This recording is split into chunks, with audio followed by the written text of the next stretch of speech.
తెలంగాణ ప్రాంతంలోని నల్లగొండ జిల్లాలో అత్యధిక పద్మశాలి కుటుంబాలు గల గ్రామం భూదాన్ పోచంపల్లి.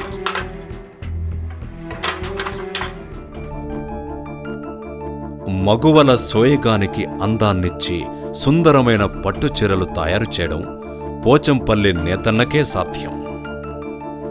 పోగు పోగు కలిపి అందమైన వస్త్రంగా తయారు చేయడంలో నేతన్న కృషి అమోఘం. పోచంపల్లి పేరు వెనుగానే అందమైన రంగులతో ఆకర్షణీయమైన డిజైన్లతో కనువిందు చేసి కాటన్ పట్టుచీరలు గుర్తుకు వస్తాయి. ఈ చేనేత పరిశ్రమ వృద్ధి చెందడానికి ఎన్నో దశాబ్దాలు పట్టింది. ఈ గ్రామానికి పూర్వం ఎంతోమంది వలస వచ్చారు. అందులో ముఖ్యంగా పద్మశాలీయులు. ఈ చేనేత పరిశ్రమ 1910వ సంవత్సరం నుండి జాతీయ స్థాయిలో వెలుగులోకి వచ్చింది. మొదటగా కైరకొండ సత్తయ్య, వెంకయ్య గార్లు ఈ చేనేత పరిశ్రమకు శ్రీకారం చుట్టారు. 1920 సంవత్సరం వరకు 50 మందికి పైగా ఈ వృత్తిని చేస్తుండేవారు. అప్పుడు 20వ నెంబర్ దారంతో మాత్రమే రంగురంగుల గళ్లతో నిండి ఉండే రుమాళ్లను తయారు చేసేవారు. వీటిని సోయా చున్లు అని పిలిచేవారు. వీటిని రుమాలుగా చుట్టుకోవడానికి, కండువాగా భుజాన వేసుకోవడానికి అన్ని కులాలు, మతాల వారు ఉపయోగించేవారు. ఆ తరువాత సుశీలు, జనానీలు అనే స్త్రీలు ఉపయోగించే వస్త్రాలు తయారు చేశారు. నిజాం కోఠీలోనూ, జాగీర్దార్ల దేవుడిల్లోనూ, ఇతర హిందూస్థానీల భవనాల్లోనూ వీటికి గిరాకీ ఎక్కువగా ఉండేది. కొంతకాలానికి ఈ వస్త్రాలను 40వ నెంబర్ దారంతో ఉత్పత్తి చేయడం ప్రారంభించారు. వీటిని పాకిస్తాన్, ఆఫ్ఘనిస్తాన్ వంటి దేశాలకు ఎగుమతి చేసేవారు. దీంతో ఇక్కడి చేనేత పరిశ్రమ అంతర్జాతీయంగా వెలుగులోకి వచ్చింది. 40వ నెంబర్ దారంతో తయారు చేసిన వస్త్రాలు మంచి లాభాల్ని ఆర్జించడంతో చేనేత కార్మికులు తమ నైపుణ్యాన్ని మరింత మెరుగుపరుచుకుని 80వ నెంబర్ దారంతో వస్త్రాల్ని ఉత్పత్తి చేయడం ప్రారంభించారు. ఈ పరిశ్రమ ఎన్నో మార్పులకు ఆద్యం పోసింది. ప్రకృతిలో లభించే పువ్వులు, కాయల నుండి తీసిన రంగుల్ని సేకరించి వాటితో సప్త వర్ణాలను వస్త్రాలకు ఆపాదించే ప్రావీణ్యాన్ని కార్మికులు సంపాదించారు. ఆ దశలోనే వీటిపై లతలు, పుష్పాలు, పక్షులు, జంతువుల బొమ్మలు, ఇలా వివిధ మనోరంజకమైన ఆకృతులు నేతలో ఇమిడ్చే పద్ధతి ప్రారంభమైంది. ఇది చిటికి విధానంగా ప్రసిద్ధి చెందింది.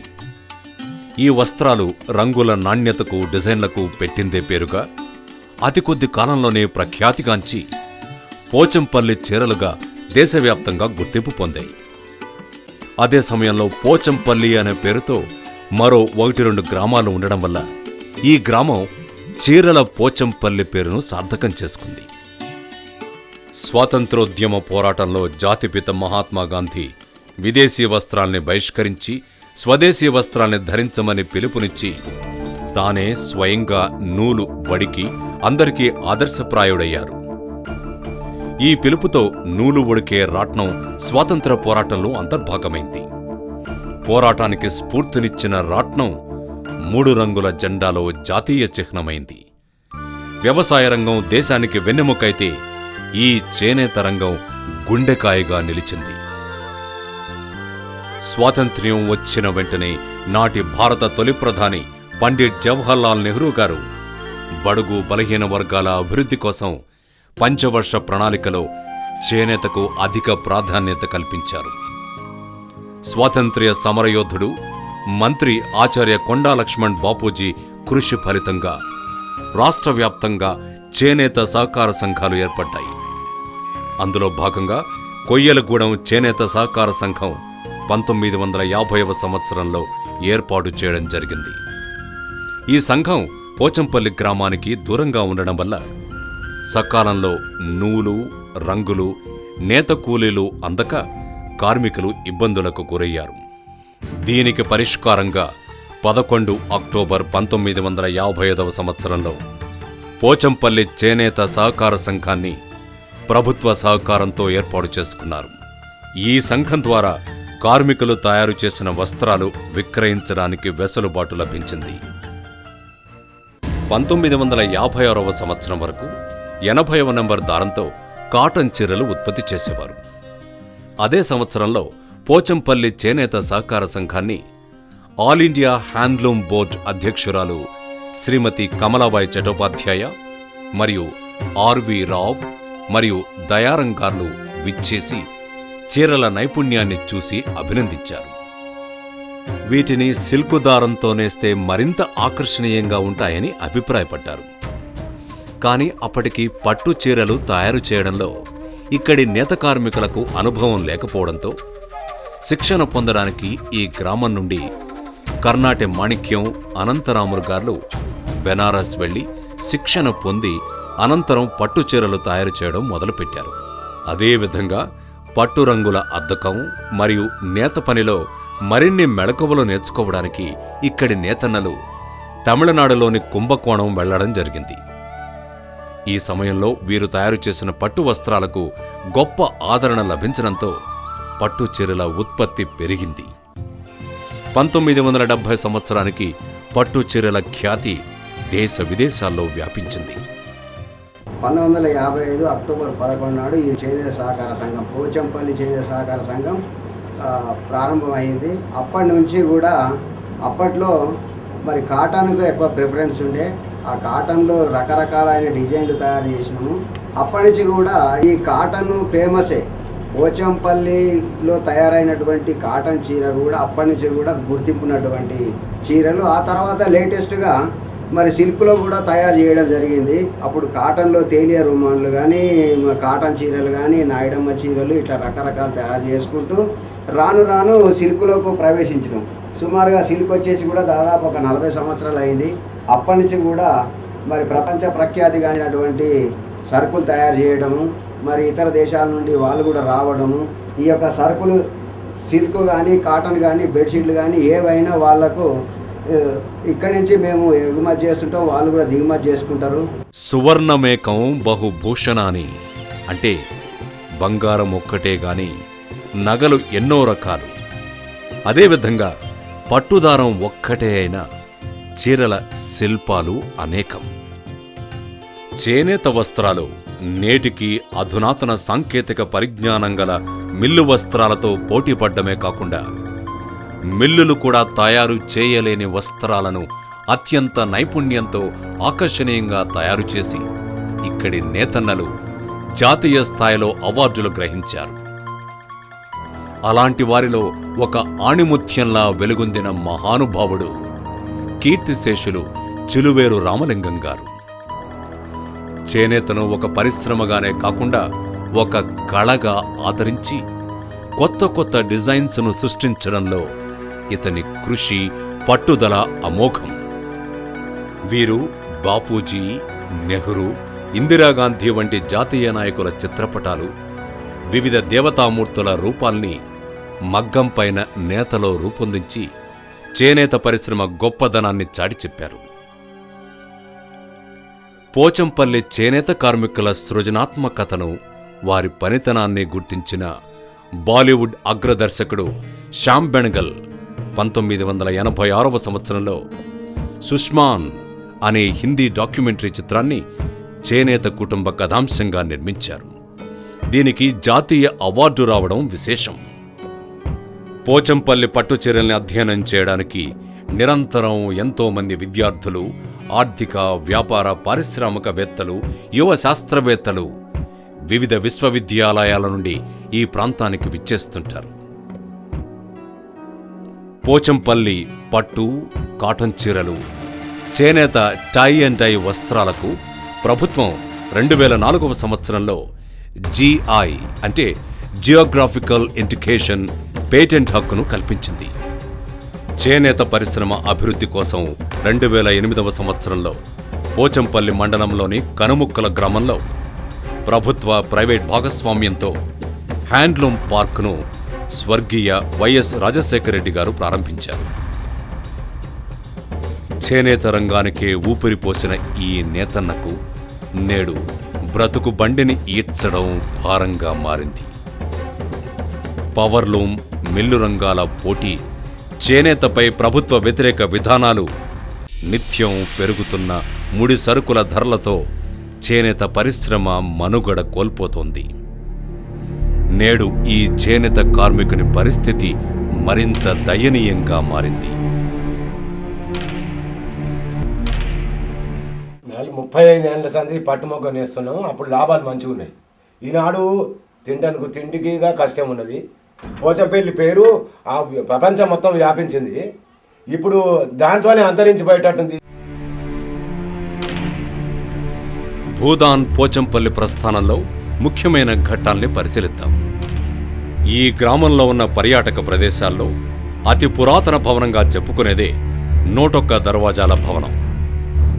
దీన్ని 1919వ సంవత్సరంలో నిర్మించారు. నేటికి ఈ కట్టడం పర్యాటకుల్ని విశేషంగా ఆకర్షిస్తుంది. 1950వ సంవత్సరంలో పోచంపల్లి వీధుల్లో జనరేటర్ ద్వారా విద్యుత్ సరఫరా చేయబడింది. ఆ దశాబ్దంలోనే హైస్కూల్ ఏర్పాటు చేసి హెచ్ఎస్సి వరకు విద్యాబోధన సాగింది. 1970వ సంవత్సరంలో హైదరాబాద్ నుండి పోచంపల్లికి రోడ్డు మార్గం ఏర్పడింది. అదేవిధంగా గ్రామ పరిసర ప్రాంతాలకు కూడా రవాణా మార్గం మెరుగుపడింది. 1971వ సంవత్సరంలో నాటి కేంద్ర మంత్రి డాక్టర్ కెఎల్ రావు గారు ఈ గ్రామాన్ని సందర్శించి అలీనగర్ అడ్డుకట్ట ఎత్తును పెంచి పోచంపల్లి చెరువులోకి కాలువ నిర్మాణం చేయించారు. దీనివల్లనే ఈ చెరువు ఎల్లప్పుడూ జలకళతో ఉట్టిపడుతుంది. ఏప్రిల్ 18, 1975వ సంవత్సరం నాటికి భూదాన మహా ఉద్యమానికి 25 సంవత్సరాలు పూర్తయ్యాయి. ఆ సందర్భంగా నాటి ముఖ్యమంత్రి జలగం వెంగళరావు అధ్యక్షతన భూదాన రజత జయంతి ఉత్సవాలను దేశవ్యాప్తంగా నిర్వహించారు.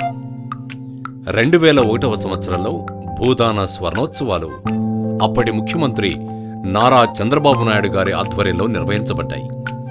1981వ సంవత్సరంలో చేనేత సహకార సంఘం రజతోత్సవాలలో అప్పటి ముఖ్యమంత్రి టి. అంజయ్య పాల్గొన్నారు. 1993వ సంవత్సరం సెప్టెంబర్ 29వ తేదీన భూదాన్ పోచంపల్లిగా ప్రభుత్వం గెజిట్లో ప్రకటించింది.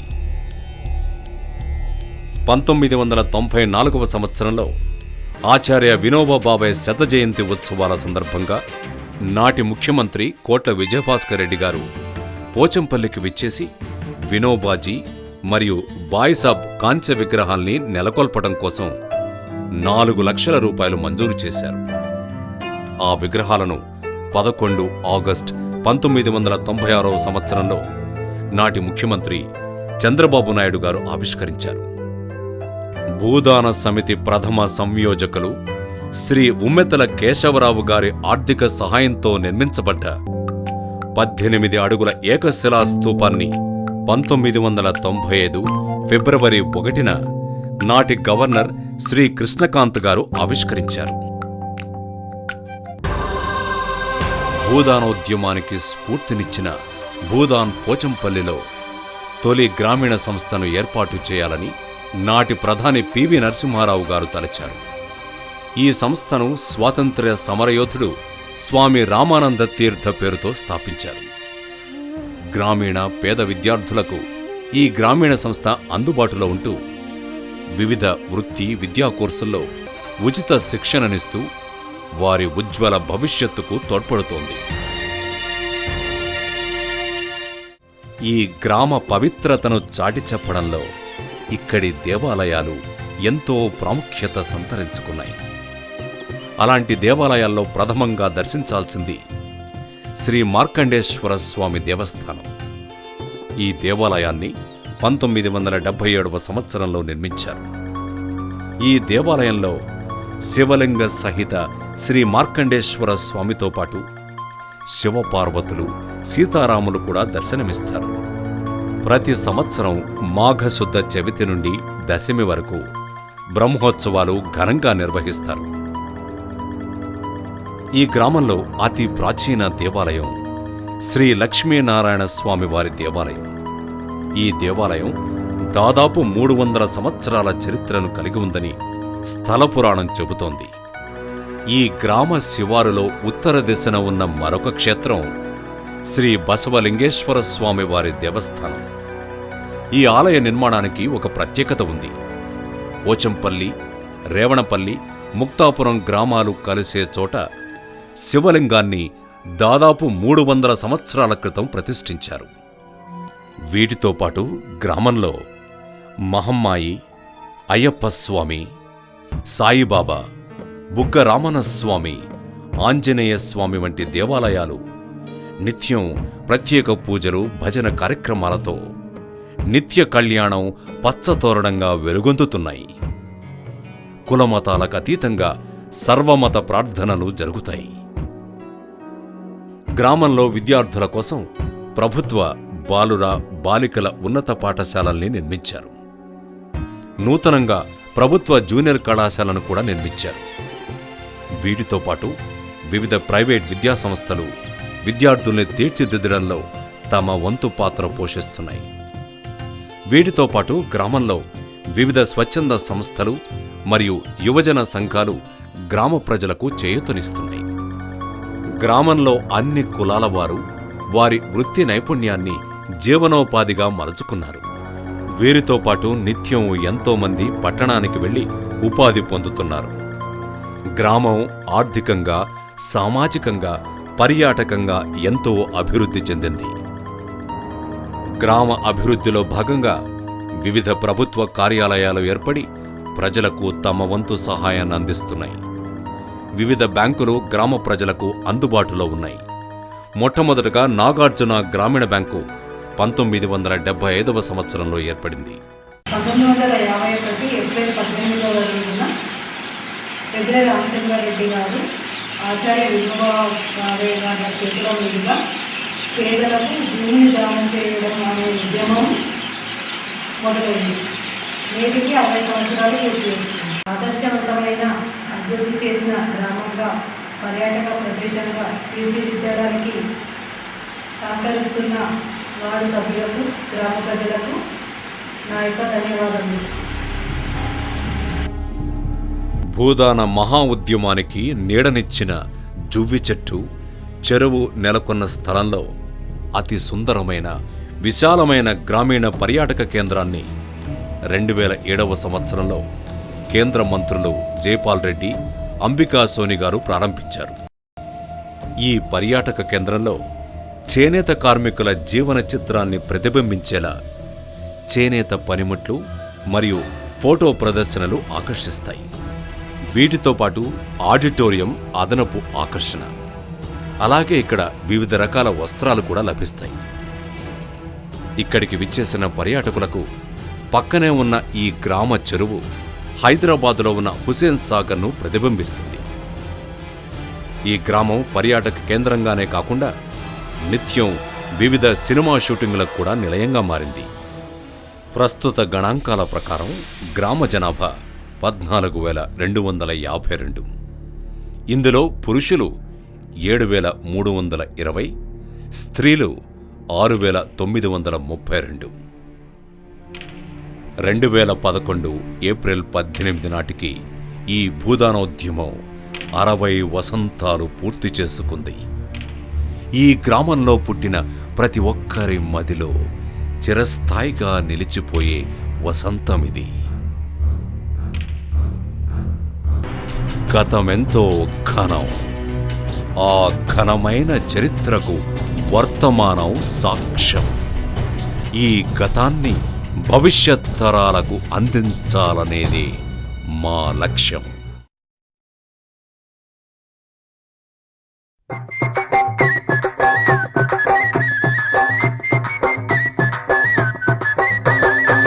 నా పల్లె అందాలు చూసితే కను విందురో, నా పల్లె అందాలు ఎత్తు వంపులతోని డొంకల దారులు చూడు, ఏపుగా వెరిగినట్టి ఆపలు ఈ రోలు చూడం, అల్లుకున్న అడివి తీగలాదుండా పొదలురో, నా పల్లె అందాలు.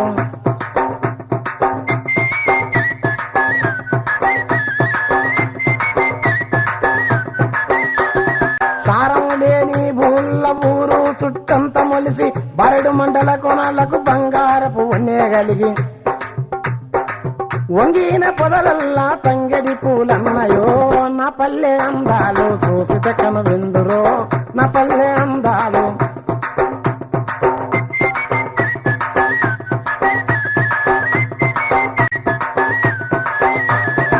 చిత్రాంగి వేషమేసి సింధూరామడెగిరినట్టు సల్లగాలికి ఊగే సద్దాసేను ఒలుపు చూడం పాలుపట్టిన కంకి మీద పక్షినాల నీయదో నా పల్లె అందాలు చూసితే కను విందు